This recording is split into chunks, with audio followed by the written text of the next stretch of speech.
Good afternoon and welcome to Primetime at the Bethel University Library. Primetime is a collaboration between the Friends of the Bethel University Library, Bethel Teaching and Learning, and other offices on campus that celebrates learning in and beyond the classroom of Bethel faculty, students, and staff. We archive videos of past presentations. If you'd like to explore them, you can find them on the Bethel University Digital Library YouTube channel or in the Spark Digital Archive. Join us next week, Tuesday, April 28th, for the Bethel University Library's annual Poetry Month celebration. We'll be celebrating poetry in verse and voice with student vocalists and Healy Poetry Prize winners, as well as faculty and staff sharing. You won't want to miss this rich celebration of all things poetry.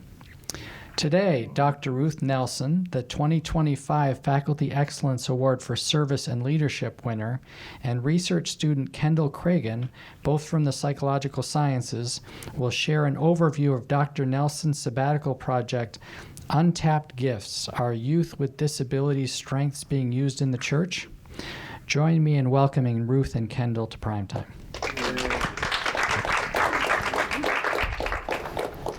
Well, thank you guys so much. And Kendall, go ahead and hop up here. Thank you for coming. I know it's really busy at this time of the year, so we're thankful so much for you guys. I'm also thankful to Bethel for providing sabbatical research monies and professional development funding to support this research. I'll let Kendall introduce herself briefly, but she's been a gem and joined me this semester as a directed research student and helping me with my analysis of my sabbatical data. I'm Kendall. I'm a sophomore and I'm studying psychology and Spanish, and I'm hoping to pursue a further career in research, so it's been a great experience getting to work with Dr. Nelson on this presentation and helping her with her research. All right. Okay, so there we are. Okay, so why disability? How did I get involved? And then why this particular question? So I grew up with 5 siblings, 3 of whom were adopted at older ages, 3, 5, and 11 years of age. 2 had invisible disabilities, and my brother Ben had an intellectual disability, and he also had fetal alcohol spectrum disorder. Another sibling experienced a severe horrific skull fracture when she was driven into the concrete floor. She was a flyer for the cheerleading team, and the spotters were talking and accidentally didn't catch her until the very end and caught her by her feet. And then about 10 years ago, my brother Joel, a biological brother, experienced an accident by a distracted driver who T-boned him, and that led to 17 broken bones, a skull fracture, and a brain bleed as well. So suffice it to say, my family has had quite a bit of life experience with developmental and intellectual disabilities, physical disabilities, traumatic brain injuries, and trauma. So I've grown up with this passion to better understand different developmental pathways, and with the intent to provide better access and evidence-based interventions. So why this particular question too? So this is my brother Ben. He is full of life and he is very fun. He's a really good bowler. He is at the Columbus, Montana ranch for individuals with disabilities, intellectual disabilities. And he just loves being with people and serving, and they wrap him into the community of Columbus, and they do Bible studies at the local church as well as bowling leagues, Special Olympics. And so he truly is an example and keeps pushing me to think about where can we better provide community inclusion. So I was at the end of a research project with Emeritus Dr. Andy Johnson and Dr. Emily Lund, and we were interviewing women of faith with disabilities at Alexandria House, and several pastors in the metro area too, to just see how do they tend to respond to women of faith with disabilities experiencing intimate partner violence. We were curious about their disability awareness and their training and accessibility. I got a call from a regional representative, Johnny and Friends, who shared that they were working with churches, and one of the men in their church had autism and was very interested about church history. He kept asking the pastor many questions about it, and the pastor finally said, you should really make a video of this this church history, which he did, and it went really well.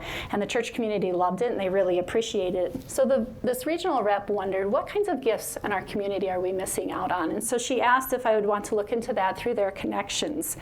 I couldn't at the time because I was finishing up this book project with Andy and Emily, and then at the same time I had drafted myself somehow into this educational training and program assessment for a 1,400 member church, where parent focus groups mentioned again several gifts and strengths that their kids and teens with disabilities had but were not being utilized in the church. So for my sabbatical research, I was really determined to take up this question in an exploratory study of what are the variety of gifts of those with disabilities? How often are they using these gifts in our churches? And how much belonging do they feel within our church community? And does the using of these gifts connect to that feeling of belonging?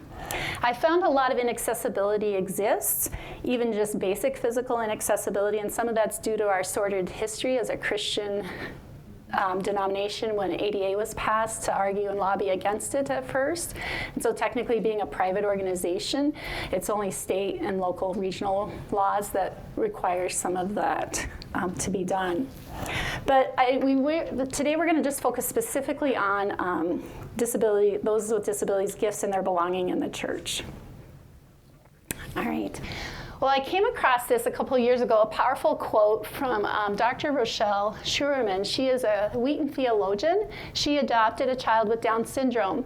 And this was her experience in the church. For my son, the starting place of understanding his life is not he exists because sin messed up creation. The starting place is truly God created his every cell, and this is good. And when this shift is made, the response to his disability changes too. One woman saw my son's disability as a result of sin and assumed he needed healing. However, a different woman at a different church about a year later saw my son's disability through the eyes of ecclesiological eschatology and exclaimed, "I can't wait to see what gifts God has for the church through your son." This is good news. So it forces the question, what are the ableistic types of beliefs and misguided beliefs and microaggressions that can harm those with individuals with disabilities? And most importantly, what models do we kind of carry along with this in the church communities that might be harmful? Another example comes from Dr. John Swinton. He's a disability theologian, and he wrote this in an article recently in the Christianity Today. It was about his good friend Emma. My good friend Emma is a committed Christian who lives with cerebral palsy. Recently, she went to a church she had not visited before. As she was leaving, an elder approached her and asked, "Can I pray for you?" She said, her response was calm but firm. He said, "Why would you want to do that?" And he said, "I feel that Jesus wants to free you from your disability." Emma's response was calm but firm again. "I'm happy as I am, thank you." She left the church with dignity, but she was really upset. "Every time that happens, it makes me feel like I don't belong in church," she told me. "It's like people think I'm less than everyone else, but I'm not, right?" And to that I would reply, not less than, just different, beautifully different in God's beautiful design and diversity of humankind. So here are the research questions that we're working through. What types of gifts are youth with disabilities using in the church? How can we expand the church's imagination? What is the youth with disabilities belonging like in the church according to Carter's dimensions of belonging? And how do meaningful relationships in the church relate to parental and youth with disabilities belonging in the church? Or how does using one's gifts relate to belonging in the church? So I used a mixed methods analysis. I had 2 parent focus groups. I had one in Zoom and one face-to-face. And I also had a survey I developed called The Belongingness and Untapped Gifts and Strengths in Our Churches. It was a 26-item Qualtrics survey administered February through May 2023. And as you know, I had some really great partners. Johnny and Friends, of course, pushed it out to their families. Some connections in the Evangelical Free Church. Key Ministry was wonderful. They're a national disability organization that helps provide national conferences and webinars to support disability ministries in churches. And then in our own state, the Minnesota Disability Ministry Connections Group is this fabulous group that meets once a month, 1 month face-to-face, 1 month Zoom to encourage outstate disability partners to Zoom in and to be able to talk about and get speakers to come in and talk about how can we better equip the church in this area. But what I will let you know here is, look at my pastoral survey response, very low. And so I don't know if I had the best methodology there in getting their responses. And Kendall will share more about the parent survey. So I based and designed the survey on Dr. Eric Carter's Dimensions of Belonging. You can hear about this in a real brief TED Talk. It's only about 11 minutes. Dr. Carter is kind of a guru in this area, and he did this latest one in January. He is, his talk was entitled Belonging Together, Flourishing Together, and then he's also the executive director at the Baylor Center for Disability and Flourishing. And briefly, he defines the dimensions of belonging in ascending order from being present, as you can see there, to all the way more deeper levels of being needed. One of the key items I asked on the survey was, how much do you feel like you belong in the church? Respondents had a 5 Likert response set, from strongly feel like I authentically belong and I'm one of the community, to feeling somewhat like I belong, don't feel one way or the other, or don't feel like I belong and I'm not one of the community, to strongly feel like I don't belong, I'm not part of the community.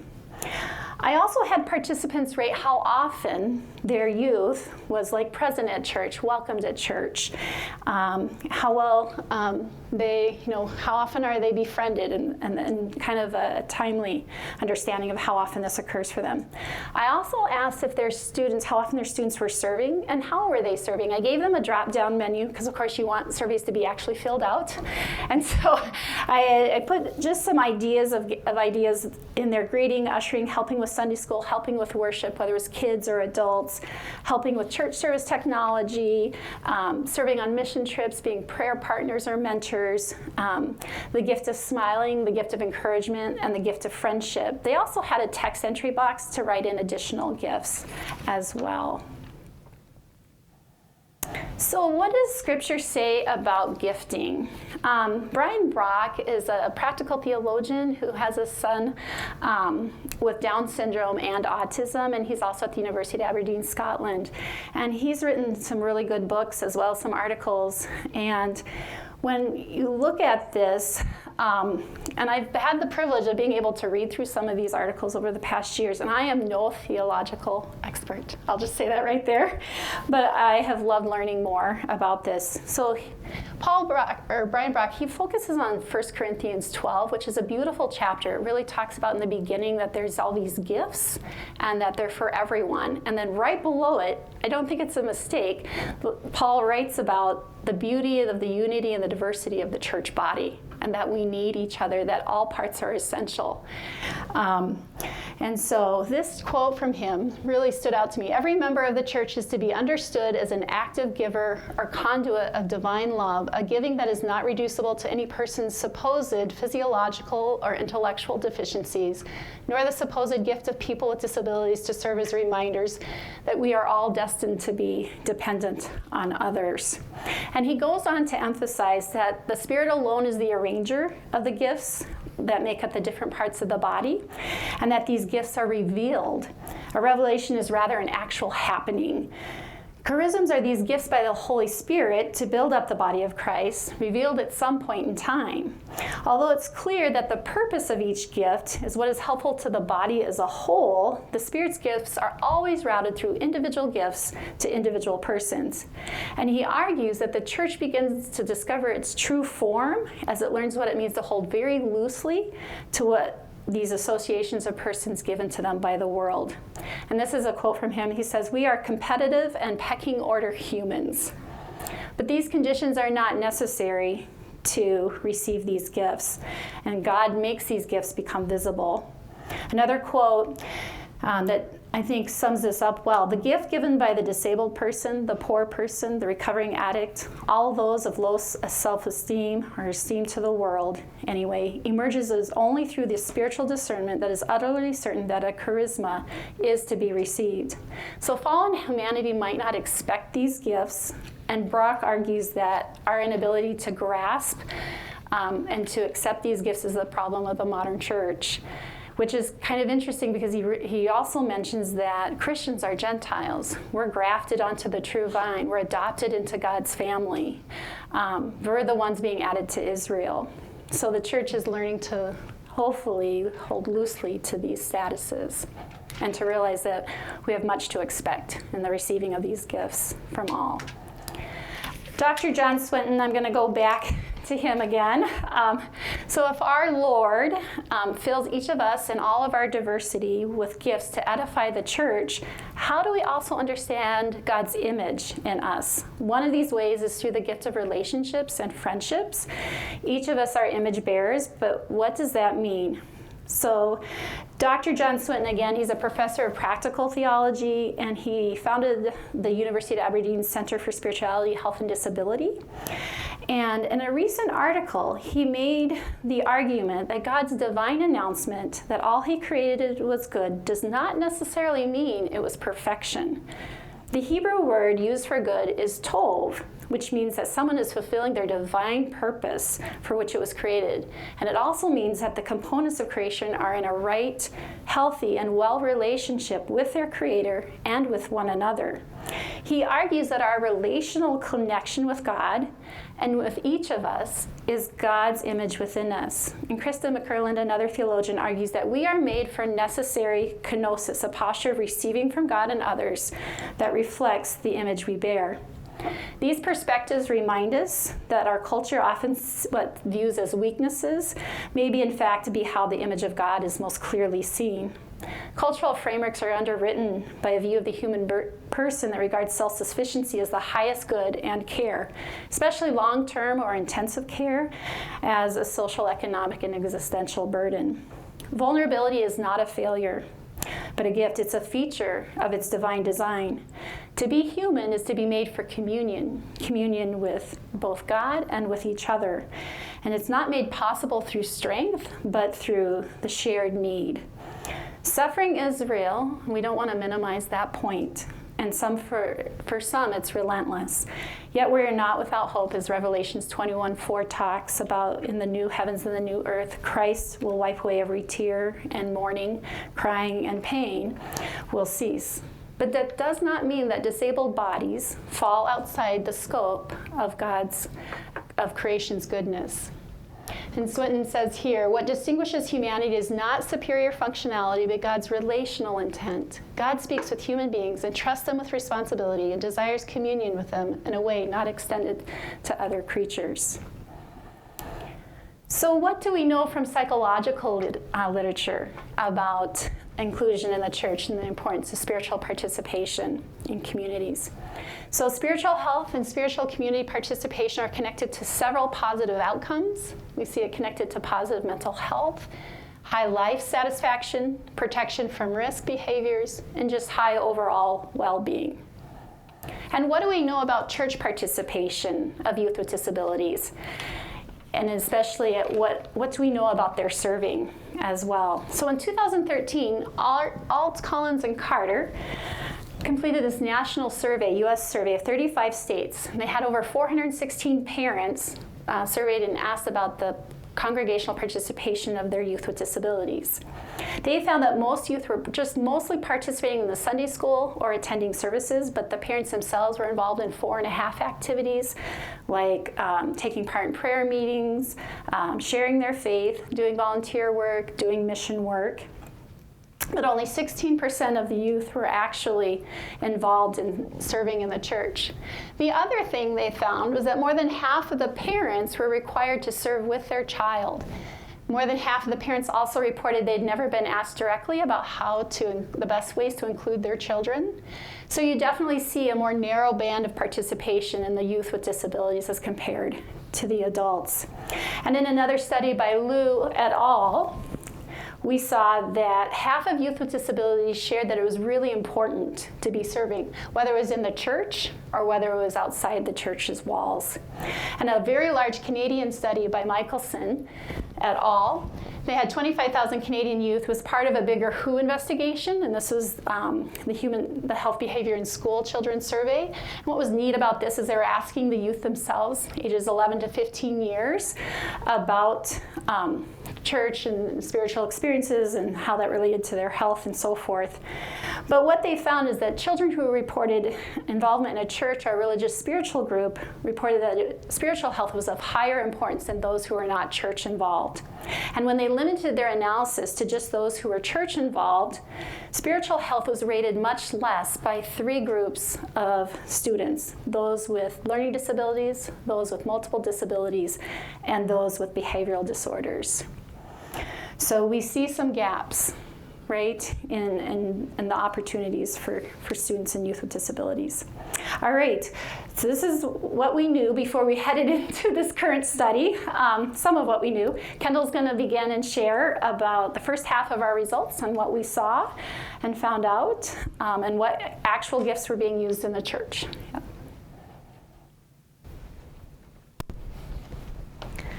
Our results for today are going to focus on the parent survey and the parent focus group. As Dr. Nelson mentioned earlier, we didn't have super high participation from the pastoral survey, so we're going to be focusing on the parent results today.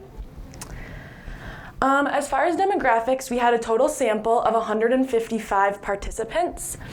And we had a wide range of denominations that were represented within that. The top 5 respondents included Assembly of God, Evangelical Free, Christian Missionary Alliance, Converge, and Catholic. Our sample was also made up of a lot of people that were highly involved in the church. So 76% of parents that responded were either a staff member or a leader of the disability ministry at their church. And 77.5% of the sample attended church at least 4 times a month. We also had a pretty wide range of disabilities that were represented, with the top 5 being made up of health disabilities, physical disabilities, mental health, autism, and intellectual disabilities. One of the questions that we asked parents on the survey was what gifts they saw their children possessing right now. And we labeled these charisms. Charisms are gifts of the Holy Spirit, which are freely given and designed to build up the church. These gifts are for the common good, and they differ from natural talents as they're given by the Holy Spirit. As we analyzed these results, we came up with 5 main categories or themes to describe the gifts that parents reported. The highest reported was relational gifts, which we described as gifts involving the church community. So things like this were patience, positivity, compassion, sociability, and encouragement. We also found service, which were gifts that encompassed official roles within the church, things like ushering, greeting, working in children's ministry, and missions trips. Creative, which were gifts like technology, being described simply as creative, thinking outside the box, and musical talents. We had character gifts, which were gifts of character traits such as adaptability, resilience, humility, and courage. And then we had spiritual, which were gifts of prayer and worship. From the focus group, we had a variety of responses as well. One parent reported that their child had gained a wealth of Bible knowledge through listening to KTIS every day on the radio, and they were able to share this knowledge with the people around them. Things like empathic touch, or connecting with those on the margins, or being able to sense better who needed extra help that day. Memorizing song lyrics, helping carry heavy items. There's a variety of gifts that were reported within that focus group. Another question that we asked in the parent survey was how were these gifts being used right now? What were the current contributions that their kids were making? So we found from this that 75% of youth were serving in the church, which was an encouraging statistic. And the top 5 categories that they were serving in were greeting, ushering, Sunday school, worship, and technology support. Thank you, Kendall. All right. And so now you'll get to look at, the parents again were asked, what potential contributions could these children, or these youth, these teens, these young adults with disabilities, what could they possibly contribute, but are not already doing so? And a key to notice here is that there was definitely a more even spread among these different gifts in the potential. And what's fascinating is that the bottom 5 ways that currently youth were serving, it was now flipped to the top. In this one, the potential ways, the bottom ones were now flipped to the top 5. So as before, remember she had talked about greeting, ushering, helping in Sunday school were the most common ones prior. Now it was like gift of friendship, gift of encouragement, gift of smiling or joy, prayer partners, and serving on missions trips, which I find fascinating because they really talk about relationships and wanting to serve and build those deeper relationships and serving others and building those relationships. And so I think this shows some of the ways that we might be missing out on the gifts of people with disabilities in our churches. Some of our common themes that we found, especially in the focus groups, is not seeing many children, teens, or adults that are serving, especially those with intellectual disabilities, autism, or any behavioral disabilities. There was also lowered expectations for kids with disabilities, not being selected to serve in Sunday school or being called on to answer a question. Parents having to serve with a student again, we saw that, remember, in the ALT study. It's really a missed opportunity for connections and building those relationships. And the other major theme was they're really concerned, the parents are concerned about friendships for their kids. This quote by a parent said, "There are two people who will get something out of this. It goes both ways." And here are a couple more powerful quotes that really hints at what gifts of relationships could look like. This was from a parent who said, "I was walking back to the building with my 8th grade son, Seth, and this kid comes up and says, 'Hey, I'm Joe, what's your name?' he said to my son. I asked, 'Do you know him from school?' 'I don't know him. He just looks like he needs a friend.' When Joe started driving, he picked up Seth on the way to youth group. Joe graduated and became a Navy SEAL, and we were praying for him through Hell Week. He always came back on leave and visited Seth. Now he's married and living in a different part of the country, but the extent he could do it, he made Seth's life a part of the church. If someone would come alongside of our kids, they would thrive." And this pastor noted, "I find that many of our members with disabilities fill in the space that is left by typical human relationships. They are unafraid and willing to make connections with a variety of people. They ask questions that others may not." So our second part of the survey really focused on questions of belonging. And so, just a minute here. There we go.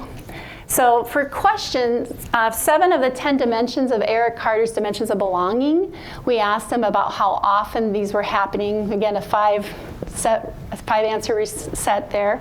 And what's interesting is that most commonly, on a regular basis, they're being present, they're welcomed, and even some pretty high response here for loved by. But for the deeper aspects of inclusion, you see even the bigger pieces here of never experiencing this aspect of inclusion, where they're never invited or cared for, befriended, and needed. And so that was really interesting to me. They also said, when asked about friendships, the 40% of the sample were befriended only a few times a year, which suggests again that we could do a lot more in the area of providing opportunities for natural friendships. So another key finding in this, I'm sorry, I'll go back here, and this was that single question that they responded to. About 33% of parents thought that their child, teen, adult with a disability strongly felt like they authentically belonged and were part of their church community. And another 50% felt like they somewhat belong. So that's 83%. That's fairly strong belonging. So that was really exciting. But I also wondered about, I was curious as to how do we improve this inclusion? Like, what's this more authentic inclusion, and what can we do about that? And a study in 2015 by Keith et al. Said authentic inclusion of people with disabilities correlated with having people with disabilities into your homes and spending time together, and that high quality contact is much better than quantity of contact. So I asked parents to rate if they had meaningful and close relationships as defined as spending time in the homes. And 79% of parents did report that they had these meaningful relationships, which was fabulous. But of course, these are individuals, that are highly involved in the church too. And then we found that meaningful relationships positively correlated with both parental personal belonging in the church as well as the child with disabilities belonging in the church community. And there was a significant positive correlation between the feeling of belonging of the family member with a disability with the feelings of belongingness of the family member without a disability as well. So as you see here, belonging has a lot of aspects to it, right? And deeper levels of belonging. One of those is being known. And that is these types of questions like, what are my likes and dislikes? What's my personality like? What do I like to do for fun? What do I enjoy doing? What are my strengths, my weaknesses? How do I like to worship most? And we asked them about these aspects, and the mean of feeling known by other church members was 2.2 on a scale of 1 to 5. The mean for feeling accepted by others was 2.4, and the mean for feeling supported was 2.5. So it was about 65% of this sample felt known, 61% felt accepted, very well accepted, and 54% felt well supported. And one final piece I wanted to share with you too is that accessibility is still a major issue. We see a lot of physical access, and I have some examples like the power doors not regularly working, lack of elevators or not working elevators, stairs to the stage. One family was given a key to come in the back entrance of the church. What does that say to that family? Programmatic access included things like mission trips and Sunday school, prayer partners, can they be a part of these things? Attitudinal access, this involved things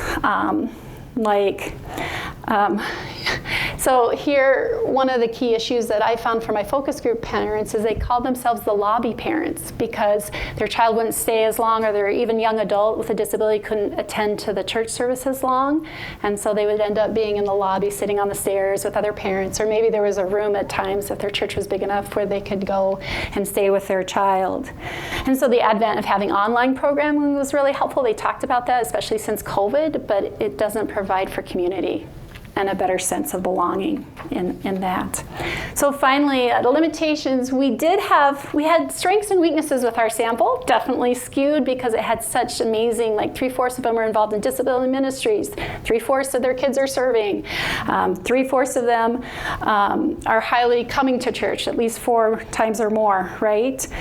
So that was one of our limitations. We also didn't directly ask youth with disabilities how they would like to serve. And we didn't ask, about their satisfaction in the ways they were serving. But what was disturbing to me was what hasn't shifted in the 13 years since when all did their original research. Not asking students where they want to serve, only allowing them to serve with their parents, and certain individuals with disabilities like autism, intellectual disabilities, and behavior issues are typically not serving. So how can we broaden, the way that youth can serve?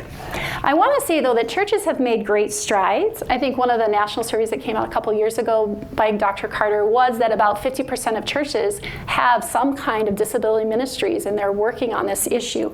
But I'll tell you, they're building the plane as it's flying. It's not like it's been very intentional, universally design driven at times.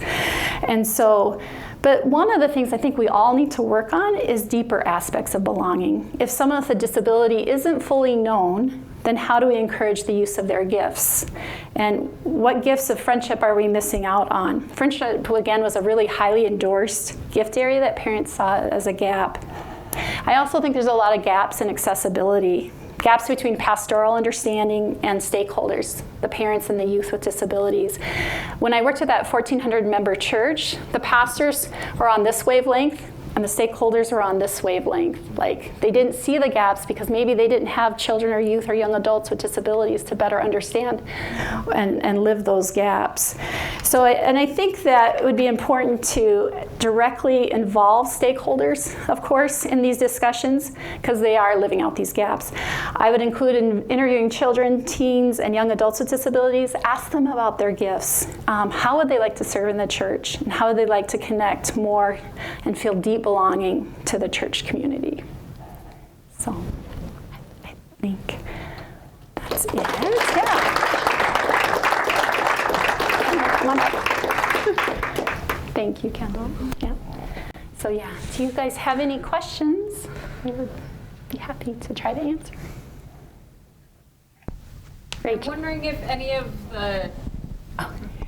I'm wondering if any of the participants or the churches where you got the sample had asked for feedback. Like, are they interested in learning more or getting feedback on how they could make their environment more inclusive or have these, kids use their gifts in a different way? Is that something that's been that information has been given back to them yet? Is that a plan? I'm curious about that. That's a great question. So I know that the participants in these studies, the parents, they wanted this information back. So we are currently working on an article that will be hopefully with the Journal of Religion and Disability. Dr. Eric Carter heard this presentation when I was on my sabbatical, and he said this is something we should definitely put together. So that will be helpful at one level. We didn't have a lot of pastoral response, so I'm not sure about that aspect of it. Do you feel that was like a timing thing on the pastor side? Like they just didn't feel like the time, or? I wondered about that. They are hard pressed in many ways, right? And so the element of time, they're not trying to disprioritize it, but yeah, I think that's part of it. And for the participants themselves, we're going to give them, I was going to send out the article or even the presentation too, like the PDF of that, yeah. Through those, at least through the national ministries and Johnny and Friends. Right, yeah, right. yeah. Andy. So I have two questions. I mean, one is, I wonder, I didn't see it, and forgive me if I missed this. I didn't see, like, did you compare this to how well we're doing at asking youth in general, right? Like, so there's the youth with disabilities, but then there's youth in general, because there is a challenge sometimes where kids get shunted off and youth get shunted off into, like, you have your private programming, but you're not really asked to participate. So I'd be curious to see, like, how different is it the way we're treating youth with disability versus just the way we treat youth, right? So I think that's one thing. The other thing that strikes me with the whole physical spaces piece is it's interesting, like, there's a gap between, like, the 1,400 member churches that can maybe have the budget to do that. And, like, I pastor a church. We rent from another church, so I don't control my own facility that we meet at. And the church we rent from is older, and so it has all the limitations. There is some, they do have an elevator, thankfully, so there's some of it, ability to access, but it's certainly limited.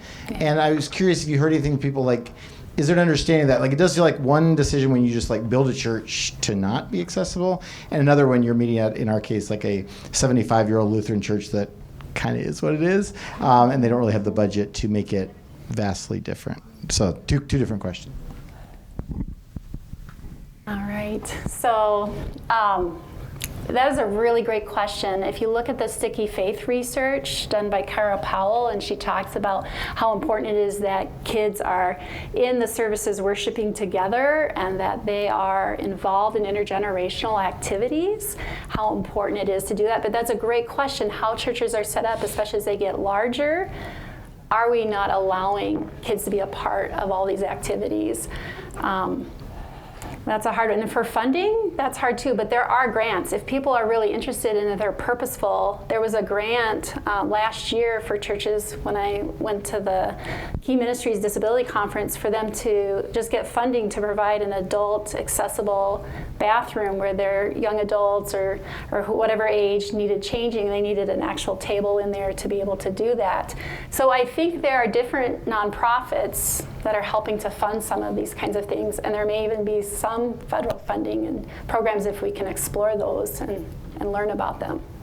I was surprised to find out even about the funding for that. And how do we know about this if we're not talking about this and thinking about the universal design and what are the needs? Great questions. Thank you for. Chris? So I'm wondering if you identified any factors that would predict which churches tend to be more inclusive, more inviting, more welcoming versus less. And I can imagine that might have a lot to do with if parents are a key part of that, if they're given the space to advocate for themselves. But I also wonder if it could connect to theology, right? If you have a church that has a particular theology of creation, the nature of humanity, I mean, that could maybe predict how welcoming you would be to being more welcoming. Oh, sorry, there you are. Well, our research just kind of got denominations, and so we didn't ask any like more theological questions, but it would be good for us. I think Ann Gannon also brought this up before our presentation, is could we go back and look at the different types of churches that were involved, and did we see any similarities in how many are serving, the belonging factors in those different denominations? Do we have big enough samples in order to do that? Yeah.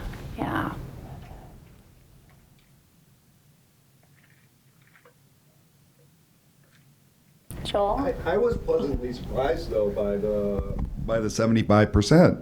There's no way I would have expected that at all. So that must be a case of churches taking this, being more deliberate about this, and maybe parents also being strong advocates as well.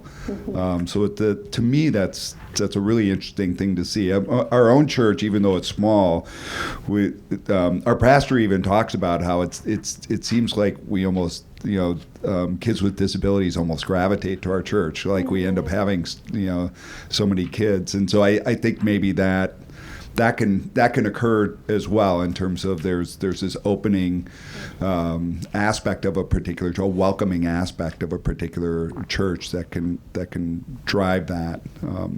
I think that can be super powerful. Our church happens to be a larger one, but we have teenagers and young adults with disabilities who will bring new children into the Sunday schools and do tours with them as they're new that morning.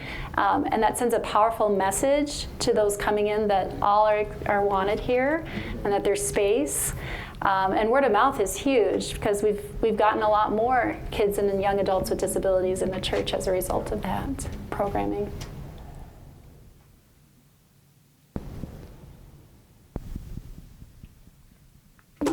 Well, thank you all so very much for coming on this beautiful afternoon.